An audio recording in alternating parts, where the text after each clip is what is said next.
దివ్యవాణి TV ప్రేక్షకులందరికీ యేసునామములో శుభాలు తెలియజేస్తూ దివ్యవాక్కు కార్యక్రమానికి మిమ్మల్ని అందరినీ ప్రేమతో ఆహ్వానిస్తూ ఉన్నాము.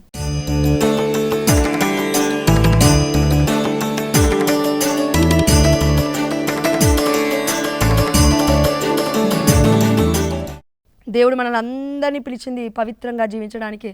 ఈ ప్రపంచంలో దేవుడు ఏదైనా మెచ్చుకుంటాడు, దేవుడైనా ఏదైనా ఆనందిస్తాడు, దేవుడైనా ఏదైనా ఇష్టపడతాడు మనలో అంటే అది కేవలం పవిత్రత.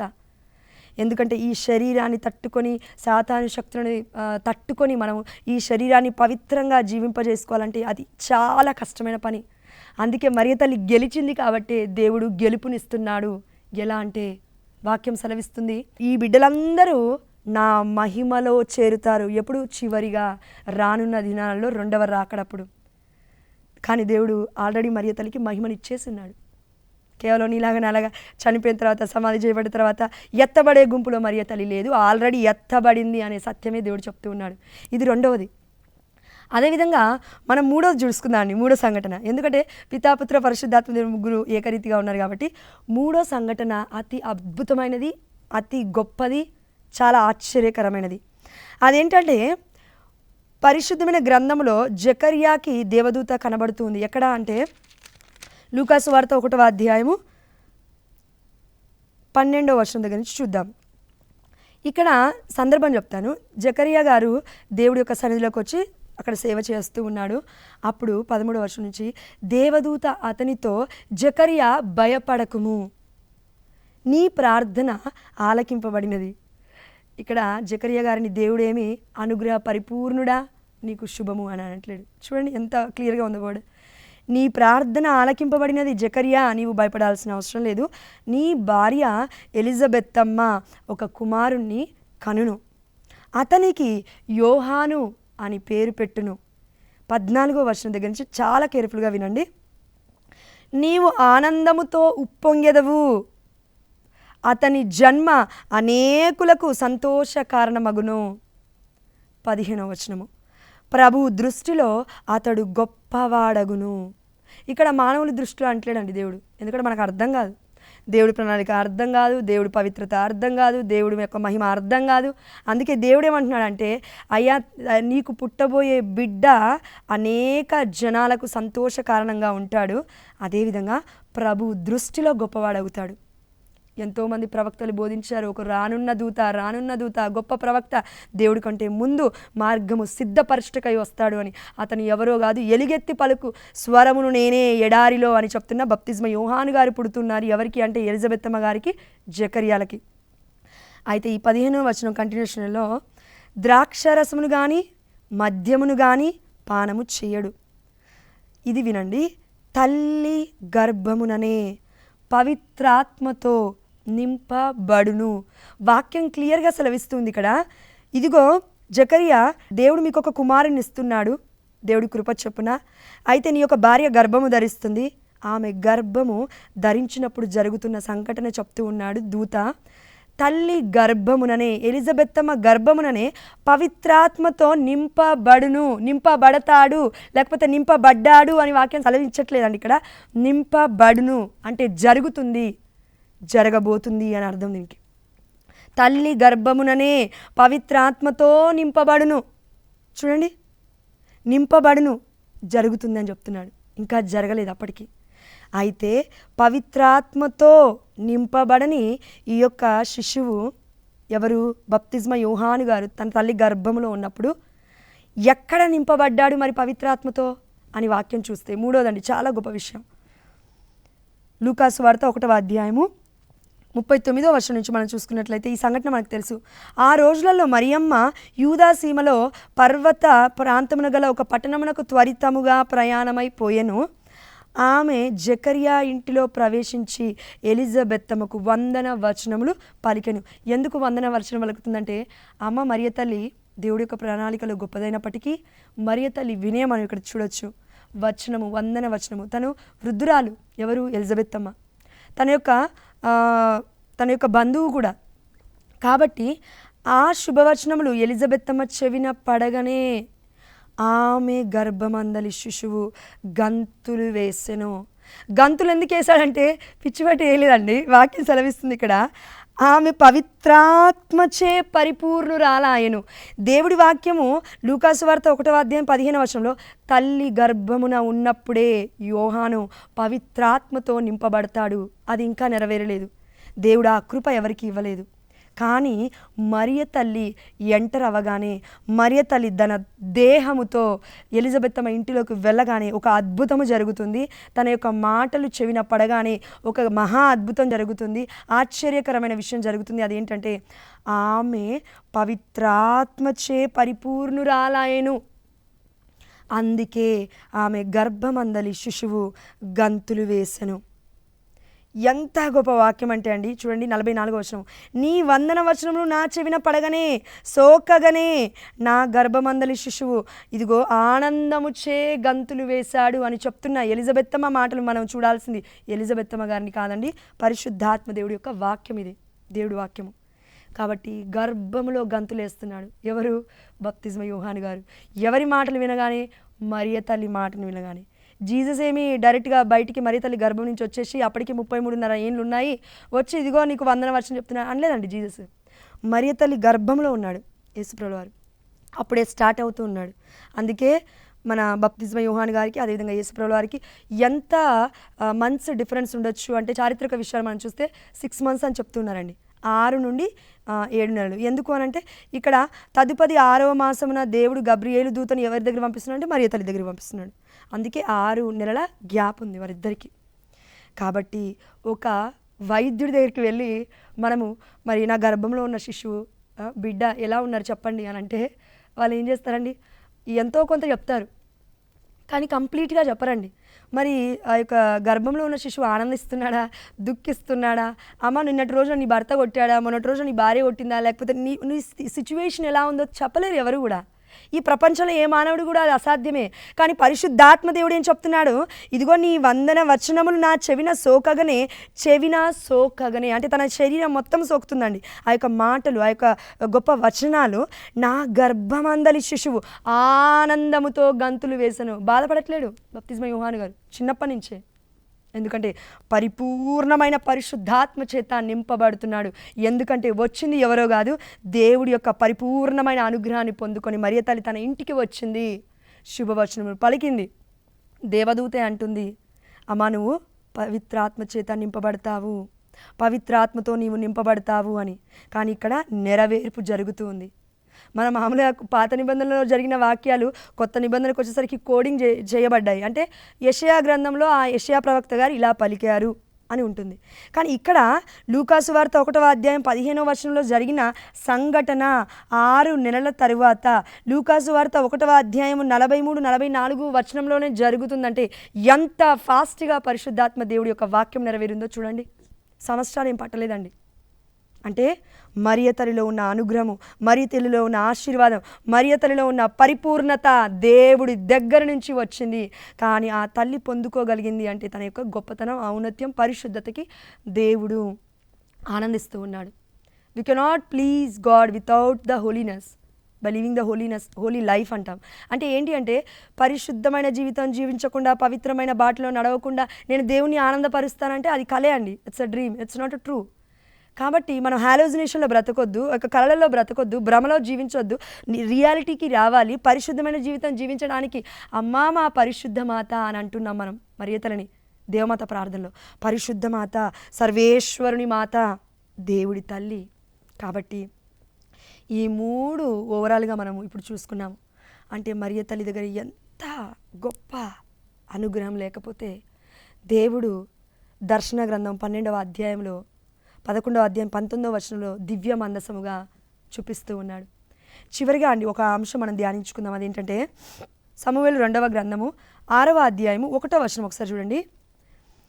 దావీదు ఇజ్రాయేలుల నుండి 30,000 మంది వీరులను ఎన్నుకొనెను. ఇక్కడ దావీదు గారు ఇజ్రాయేలును 30,000 మందిని ఎందుకు ఎన్నుకున్నాడు? దివ్య మందసము ఒక ప్లేస్లో ఉంది. ఒక ప్లేస్ నుంచి తన యొక్క యెరూషలేముకు తీసుకురావడానికి దావీదు 30,000 మందిని ఎన్నుకుంటున్నాడు. ఎవరిని తీసుకురావడానికి? దివ్య మందసాన్ని. దివ్య మందసం ఎవరు? మరియ తల్లి. ఎలా చెప్తున్నాము? మరియ తల్లి గర్భంలో ఉన్న దేవుడు యేసు ప్రభువు వారు.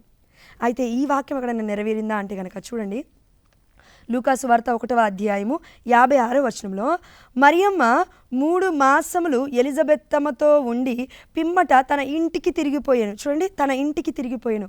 ఇదే 3 మాసములు మరియ తల్లి ఎక్కడున్నారు అని పరిశుద్ధమైన గ్రంథం మొత్తం మనం వెతికితే ఎక్కడ దొరుకుతుందంటే సమూయేలు 2వ గ్రంథము 6వ అధ్యాయము 10వ వచనం చూడండి. ఈ సందర్భంలో దావీదు ఒబేదేదు ఇంటిలో విడిచిపెడతాడు దివ్యమందసాన్ని. ఎందుకు? అక్కడ అభినాదాబు పుత్రులకు ఉస్సాహో బండి తోలుచున్న సమయంలో వాళ్ళు పట్టుకుంటారు దివ్యమందసాన్ని. పరిశుద్ధంగా లేరు కదండి, పట్టుకునేసరికి అక్కడికక్కడ కూలబడి చనిపోతారు వాళ్ళు. దేవుడి అగ్ని వారిపై వస్తుంది. దేవుడి యొక్క ఉగ్రత అని ఉంటుంది వాక్యం. చూడండి, ఉగ్రత అంటే పరిశుద్ధత అర్థం కావట్లేదు దేవుడికి వాళ్ళకి. అందుకే పట్టుకున్నారు దివ్యమందసాన్ని, చనిపోయారు. కాబట్టి ఇది చూసిన దావీదు, మహారాజైన దావీదు, ఇజ్రాయెల్ ప్రజల్ని పాలిస్తున్న రాజు ఏం చేశాడంటే ఒబేదేదు ఇంటిలో విడిచిపెట్టి వెళ్ళిపోతున్నాడు యెరూషలేముకి. ఎన్ని రోజులు విడిచిపెట్టారు? వాక్యం చూద్దాం. 11వ వచనము, అతని ఇంట మందసము, ఒబేదేదు ఇంట మందసము 3 మాసములు ఉండెను. అక్కడ ఎలిజబెత్తమ్మ గారి ఇంటిలో మరియ తల్లి ఎన్ని మాసాలు ఉన్నారు? 3 మాసాలు ఉన్నారు. యావే ఒబేదేదోమును అతని కుటుంబమును చల్లని చూపును చూసెను. ఎందుకు చల్లని చూపు చూశాడు? దివ్య మందసం అక్కడ ఉంది కాబట్టి, దేవుడి సన్నిధి అక్కడ ఉంది కాబట్టి, దైవ అనుభూతి అక్కడ ఆ ఇంట్లో ఉంది కాబట్టి.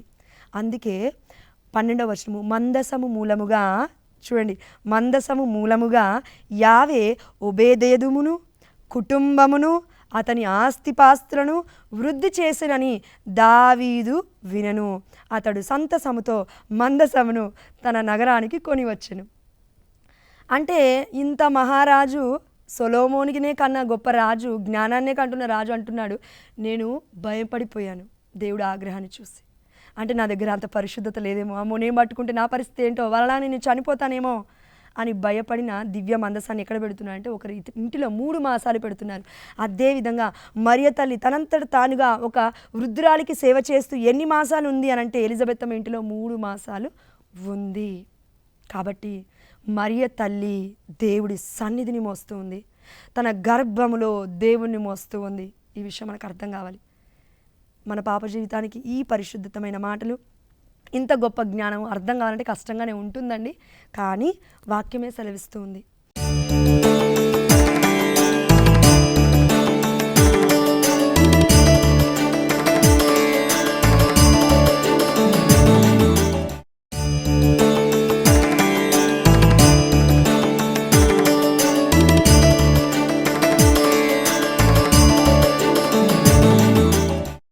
కాబట్టి ఒకటండి, 10వ వచనంలో ఇది ఇక్కడ మనం దేవుడు చూస్తూ ఉంటే అక్కడ ఏమంటున్నాడు? ఇదిగో దివ్య మందసము మీద నుండి దేవుడు మాట్లాడుతున్నాడు. అదేవిధంగా నిర్గమకాండంలో మనము మోషే మండుపొద దగ్గర చూస్తే, అదేవిధంగా మోషే నాయకత్వంలో ఇజ్రాయెల్ ప్రజల్ని నడిపిస్తున్నప్పుడు యెహోషువ నాయకత్వంలో 6 లక్షలుగా పైగా, అంటే 15 లక్షల మంది ఉన్నారండి అప్పటికి ఇజ్రాయెల్ ప్రజలు. వాళ్ళందరినీ నడిపిస్తున్నప్పుడు వాళ్ళని నడిపించింది ఎవరో తెలుసా అండి? మందసము. వారికి ఏదైనా యుద్ధం వస్తుందన్న సమయంలో ఇది ఎవరిని తీసుకెళ్తున్నారంటే ముందుగా మందసం వెళ్తుంది. ముందుగా మందసం వెళ్ళి అక్కడ ఉంటుంది, అక్కడ అన్నీ చూస్తూ ఉంది, ఎక్కడ ఏమున్నాయి ఏంటి, నా బిడ్డలు ఇక్కడ ఉండగలుగుతారా లేదా అని. బిడ్డలు ఉండగలుగుతారంటే తల్లి అక్కడ ఉంది అని అర్థం. యెహోషువ నాయకత్వంలో యెరికో గోడలు కూల్చబడ్డాయి. 7 సార్లు తిరిగితే దివ్య మందసాన్ని మోసుకుంటూ వెళ్ళారు కాబట్టి కూలిపోయాయి యెరికో గోడలు. మన కుటుంబంలో కూడా ఎలాంటి బాధలున్నా, ఎలాంటి శ్రమలున్నా, ఎలాంటి కన్నీళ్ళున్నా, ఇదిగో దివ్య మందసమైన మన తల్లి మరియ తల్లి మధ్యవర్తిత్వ ప్రార్థన అడిగితే ఎలాంటి సమస్యలైనా యేసు నామములో కూల్చబడతాయి. ఇదే విశ్వాసాన్ని దేవుడు ప్రకటిస్తూ ఉన్నాడు. కాబట్టి ఆనాడు దివ్య మందసం అందరికీ ముందుగా వెళ్తుంది, యాజకులకి ముందుగా కూడా వెళ్తుంది. అదేవిధంగా ఈనాడు మనందరికీ ముందుగా మరియ తల్లి ఉంది అని మనం ఎలా చూపిస్తున్నాము? కన్న తల్లి అయిన కథోలిక శ్రీసభ అంటే మనం మోస్తున్నాం కదండి పల్లకిని, కదండి. ఎస్, పండగలకి, మరియ తల్లి పండగలకి మనం మోస్తుంది ఎవరిని? తల్లిని, దివ్య మందసాన్ని. ఆ దివ్య మందసం లోపల ఎవరున్నారు? అమ్మ మరియ తల్లి గర్భంలో అంటే యేసుప్రభుల వారు. తన దేహమే దేవుడి ఆలయం అని సింబలైజేషన్గా మనం మోస్తూ ఉన్నాము. పవిత్రాత్మకు నిలయము. దేవుడే ఇష్టపడ్డాడు మరియ తల్లిని, తన కుమార్తెగా ఎన్నుకున్నాడు అని ఒక సింబలైజేషన్గా. Action speaks more than words అంటాము. మన యొక్క మాటలు, మన యొక్క క్రియలు మన మాటల కంటే ఎక్కువగా మాట్లాడతాయి. అందుకే శ్రీసభ మనకి ఇది బోధిస్తూ ఉంది. మనం క్రియల ద్వారా చూపిద్దాం మరియ తల్లి ఔన్నత్యాన్ని, గొప్పతనాన్ని, గౌరవాన్ని. అధికమైన గౌరవం మన మరియ తల్లికి మనం ఇవ్వాలి, దేవుడే ఇస్తున్నాడు కాబట్టి. కాబట్టి ఇది చివరిగా మనం దర్శన గ్రంథం 11వ అధ్యాయం 19వ వచనం దివ్య మందసం అని చూసాము. అయితే చివరిగా మనం 5వ అంశం చూద్దామండి. ఎందుకంటే దేవుడు పంచగాయాలకు గుర్తుగా ఉన్నాయి. దేవుడు మన పంచేంద్రియాలను ఆధీనంలో పెట్టుకోవాలని ఆశపడుతున్నాడు. కాబట్టి ఈ సమయంలో నిర్గమాకాండము 3వ అధ్యాయము 15వ వచనం మనం చూద్దాం. మామూలుగా ఇమ్మానుయేలు దేవుడు అని ఎవరినంటాము? యేసుప్రభుల వారిని. దేవుడే మనతో ఉన్నారు. ఈ సత్యం మనకు అర్థమైంది. అదే సత్యంతో ఈ యొక్క వాక్యాన్ని మనం ధ్యానిస్తే, అబ్రహాము దేవుడు, ఈసాకు దేవుడు, యాకోబు దేవుడు అయిన యావే నన్ను మీ వద్దకు పంపెను. ఇక్కడ మోషేతో యావే ప్రభు మాట్లాడుతున్నాడు. ఆ సందర్భంలో నేను ఎవరినంటే అబ్రహాము దేవుణ్ణి, ఈసాకు దేవుణ్ణి, యాకోబు దేవుణ్ణి, ఆ ప్రభుని నీకు దర్శనమిస్తూ ఉన్నాను, నీతో మాట్లాడుతున్నాను. అయితే మోషే గారు అంటున్నారు, యావే నన్ను మీ వద్దకు పంపెను, సర్వకాలములందును నాకు ఇదియే పేరు, ఇక ముందు తరతరముల వారు అందరూ నన్ను ఈ పేరుతోనే పిలుస్తారు. అంటే యావే ప్రభు మనందరికీ ఏం చెప్తున్నారంటే అండి, మోషే ద్వారా ఆనాడు ప్రజలకి చెప్పినారు, ఇప్పుడు మనకి చెప్తున్నారు. ఇదిగో యావే అని మీరు పిలుస్తున్నారే, నేనే ఉన్నవాడను అని మోషేతో చెప్తున్న గొప్ప దేవుణ్ణి మీరు కొలుస్తున్నారే, అబ్రహాము దేవుణ్ణి, ఈసాకు దేవుణ్ణి, యాకోబు దేవుణ్ణి అని మీరు పూజిస్తున్నారే. అయితే ఈ దేవుడికి ఉన్న పేరేంటంటే యావే. యావే నేను ఉన్నవాడను, ఆది అందు ఉన్నాను, ఆది అంటే ముందున్నాను, అయ్యో అంతము వరకు ఉంటాను, అంతము తర్వాత కూడా నేను పరలోక రాజ్యంలో ఉన్నాను, అంతయు నేనే, మొదటి వాడను కడపటి వాడను, ఇదిగో ఆల్ఫా ఒమేగాను నేనే అన్న దేవుడు అంటున్న మాట, ఇది ఏ పేరు, యావే అనే పేరు. ఇక ముందు తరతరముల వారు అందరూ నన్ను ఈ పేరుతోనే పిలుస్తానని చెప్పిన దేవుడు, మరి కొత్త నిబంధనకు వచ్చేసరికి మనం యేసుప్రభువు వారిని రక్షకుడు అన్నప్పుడు మనం ఏమంటున్నాం? మెస్సయ్య, యేసయ్య, యేసయ్య, మెస్సయ్య, క్రీస్తు, ప్రభువు, యేసు, రక్షకుడు, ఇమ్మానుయేలు దేవుడు అని అంటున్నాం. అంటే దేవుడికి ఎన్ని పేర్లు అంటే అండి, సర్వశక్తిమంతుడు, ఉన్నతుడు, శాశ్వతుడు, పరమోన్నతుడు, పరలోకనాథుడు, ఏదైనా చేయగలడు అని ఇన్ని ఎన్నో మాటలు మన యొక్క మాటలలో మనం స్తుతిస్తూ ఉంటాము దేవుని. ఇలా ఉన్న దేవుడు నీతో నాతో చెప్తున్నాడు, ఇక ముందు తరతరముల వారు నన్ను ఈ పేరుతోనే పిలుస్తారు. ఇప్పటికైనా మనం యావే పేరును మర్చిపోతున్నామా అండి? లేదు. మరి ఇదే వాక్యం రాసింది పరిశుద్ధాత్మ దేవుడు కదా, నన్ను తరతరముల వారు ఈ పేరుతో పిలుస్తారని. మరి లూకాసు వార్త 1వ అధ్యాయంలో మరి ఇక్కడ వాక్యం చెప్తుంది కూడా పరిశుద్ధాత్మ దేవుడే కదా. ఏమని చెప్తున్నాడు? 1వ అధ్యాయము 48వ వచనంలో, ఏలైనా ఆయన తన దాసురాలి దీనావస్థను కటాక్షించను, ఇక నుండి తరతరముల వారు నన్ను ధన్యురాలని పిలుస్తారు. ఆమేన్, హల్లెలూయా. పరిశుద్ధాత్మ దేవుడు వాక్యమే చెప్తూ ఉంది, ఇక్కడ మరియ తల్లిని మీరు తరతరముల వారు ధన్యురాలని పిలవాలని. దేవుడు వాక్యం అక్కడ నిర్గమకాండంలో చెప్తున్నాడు, ఇదిగో నా పేరు ఇదే యావే, తరతరముల వారు మీరు ఇలానే నన్ను పిలుస్తారని. మరి దేవుడు తప్పంటారా? మన ఆలోచన తప్పంటారా? దేవుడు ఎట్లాగైనా ఆది సంభూతుడు, పరిపూర్ణుడు, తప్పకుండా దేవుడే కరెక్ట్ ఉంటాడు. ఇంకా మనం కరెక్ట్ కాదంటున్నామంటే మనకి సాధన పట్టుకుందని అర్థం. అంటే మరియ తల్లికి ఇస్తున్న గౌరవాన్ని మనం కొనియాడలేకపోతున్నాం. మరియ తల్లికి ఇస్తున్న అధికమైన గౌరవాన్ని మనం చూసి ఓర్వలేకపోతున్నాం. అందుకే మరియ తల్లిని మనం గౌరవించలేకపోతున్నాం. కనీసం ప్రార్థన విన్నపం కూడా అడగలేకపోతున్నాం. ఈ రోజుల్లో పరిశుద్ధమైన జపమాలను ధ్యానించండి అని అంటే కనుక విగ్రహారాధన అంటున్నారు చాలామంది. కాబట్టి అది కాదండి, అది అన్యులు చెప్పే మాట. క్రైస్తవ బిడ్డలుగా మనము, క్రీస్తు బిడ్డలుగా మనం ఈ యొక్క వాక్యం చదివితే మనకు అర్థమైంది. కాబట్టి ఇక ముందు నుంచైనా మరియ తల్లిని మనం గౌరవిద్దాము, మరియ తల్లిని మనము అధికమైన గౌరవాన్ని చూపిద్దాము. ఎందుకంటే ఇది సాతాను చేస్తున్న ప్రయత్నం మరియ తల్లిని గౌరవించకుండా ఆపుతుంది. మరి ఎక్కడుందండి మరి ఈ వాక్యము? సాతానే ఆపుతుందని మీరు ఎలా చెప్తున్నారంటే అంటే కనుకండి, దర్శన గ్రంథం 12వ అధ్యాయానికి ఒక్కసారి రండి. దర్శన గ్రంథం 12వ అధ్యాయం 17వ వచనం ఒకసారి చూడండి. 12వ అధ్యాయం మొత్తం మరియ తల్లితోటే యుద్ధము జరుగుతుంది. ఎవరికి? సాతాను బృందానికి, ఇక్కడ మిఖాయేలు బృందానికి. ఆ సమయంలో 17వ వచనం సెలవిస్తూ ఉంది, సర్పమునకు ఆ స్త్రీపై కోపము అధికమయ్యను. ఇక్కడ ఎందుకు మరియ తల్లిపైకి ఆ యొక్క సర్పము మీదికి వస్తుందంటే, ఆది కాండంలో ఆదాముని ఏమని చెడగొట్టింది, అవిధేయత చూపించేలాగా చేసింది, దేవుడి యొక్క అనుగ్రహాన్ని కోల్పోయేలాగా చేసింది, దేవుడి యొక్క సాన్నిధ్యాన్ని అనుభవించకుండా చేసేసింది ఆ పాపము. మానవులందరిపైన కూడా శాపంగా వచ్చింది. కానీ మరియ తల్లి, పునీత సెకండ్ పాల్ గారు అంటున్నారు, పోపు గారు, మరియ తల్లి రెండవ ఏవ. కాబట్టి ఏం చేస్తుందంటే ఆ స్త్రీపై సర్పమునకి కోపము అధికమైంది. బిడ్డలందరినీ కడుతూ ఉంది, బిడ్డలందరినీ కాపాడాలని ఆలోచిస్తుంది మరియ తల్లి. కాబట్టి సాతాను బృందానికి కోపం ఎక్కువై ఆమె సంతతితో యుద్ధమునకు సిద్ధమయ్యను. ఇప్పుడు మరియ తల్లిని ఏం చేయలేదు, ఎందుకంటే మరియ తల్లి పరలోక రాజ్యంలో ఉంది. ఇక్కడ ఈ లోకంలో గర్జించు సింహం వలె తిరుగుతున్న సాతానికి ఎవరము అంటే ఇప్పుడు దొరికేది మనమే. కాబట్టి మరియ తల్లిని గౌరవించకూడదు అని అబద్ధ బోధనలు వస్తూ ఉన్నాయి. కాబట్టి అన్యులని కొద్ది రోజులు పక్కకు పెట్టి అన్య జీవితాన్ని జీవించకుండా మనం పరిశుద్ధమైన జీవితాన్ని జీవిస్తున్నాము. కాబట్టి మరియ తల్లి మధ్యస్థ ప్రార్థనని పొందుకున్న ఆనాడు కానాపల్లి విందులో ఏ విధంగా అయితే కుటుంబము కట్టబడిందో, ఆశీర్వదింపబడిందో, ఏ విధంగా అద్భుతాన్ని పొందుకోగలిగిందో, రుచి చూడగలిగిందో, అదేవిధంగా మనమును మరియ తల్లిని గౌరవిస్తే, ముందుగా పిలవాలి మనం ఆనాడు కానాపల్లి విందులో పిలిచినట్లుగా. కాబట్టి మనందరము అమ్మ మరియ తల్లిని పిలుస్తూ గౌరవిస్తూ ఉంటే మన అన్ని కుటుంబాలు కూడా యేసు నామములో కట్టబడతాయి, కట్టబడునుగాక. ఆమేన్, హల్లెలూయా. ఒక చిన్ని ప్రార్థనతో మనం ముగించుకుందాం. పరిశుద్ధుడా, ప్రేమగలిగిన తండ్రి, నీ యొక్క సత్యాన్ని గొప్పగా మీరు మాకు పరమరహస్యాన్ని బోధించున్నారు అయ్యా. మరియ తల్లిని 5 అంశాల ద్వారా మీరు మాకు రూఢిగా అర్థమయ్యే విధంగా చెప్పి ఉన్నారు. ఈ మాటలు మేము మా హృదయంలో పదిలపరుచుకొని అనేకులకి ఈ విషయాలను ప్రకటిస్తూ నీ సాక్షులుగా భూదిగంతముల వరకు జీవించే గొప్ప ఆత్మ శక్తితో మేమందరము నింపబడిదుముగాక తండ్రి. నింపబడ్డామని విశ్వసిస్తున్నాము దేవా. అందును బట్టి నీకు స్తోత్రము. చూస్తున్నా నీ యొక్క బిడ్డలందరినీ కూడా దీవించమని, అదేవిధంగా ఎవరెవరైతే నా తండ్రి మిమ్మల్ని గోజారుతున్నారో మరియ తల్లి మధ్యస్థ ప్రార్థన ద్వారా ఆ బిడ్డలందరినీ కూడా మీరు రక్షిస్తున్నారని విశ్వసిస్తూ, అమ్మ మరియ తల్లి కన్నీటి ప్రార్థన ద్వారా, రక్త కన్నీరు ద్వారా మీరు ప్రపంచవ్యాప్తంగా మాట్లాడుతున్నారు దేవా. ప్రతిరూపాలు స్వరూపాలు కన్నీరు కారుస్తున్నాయి, రక్తం కారుస్తున్నాయి.